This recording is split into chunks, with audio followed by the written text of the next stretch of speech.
అందరికీ నమస్కారం. మేము పల్నాడు డిస్ట్రిక్ట్ రొంపిచెర్ల మండలం తుంగపాడు పాఠశాలలో 5వ తరగతి చదువుతున్నాం. మనం ఉగాది రోజు ఉగాది పచ్చడి ఎందుకు చేసుకుంటాం? ఉగాది పచ్చడిలోని 6 పదార్థాలు మన జీవితంలోని 6 భావోద్వేగాలను సూచిస్తాయి. మనం ఉగాది పచ్చడి చేసుకుందామా? చేసుకుందాం. నాకు మామిడికాయ అంటే ఇష్టం, అది వగరుగా ఉంటుంది. నాకు మిరపకాయ అంటే చాలా ఇష్టం, అది కారంగా ఉంటుంది. నాకు బెల్లం అంటే ఇష్టం, అది తీపిగా ఉంటుంది. నాకు చింతపండు అంటే ఇష్టం, అది పులుపుగా ఉంటుంది. నాకు ఉప్పు అంటే ఇష్టం, ఉప్పు లేకపోతే ఏ కూర బాగదు. నాకు చేదంటే ఇష్టం, చేదు ఒంటికి చాలా మంచిది.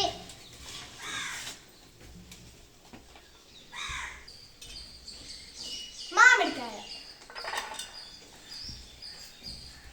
బెల్లం, వేపపూత, మిర్చి, ఉప్పు, చింతపండు రసం,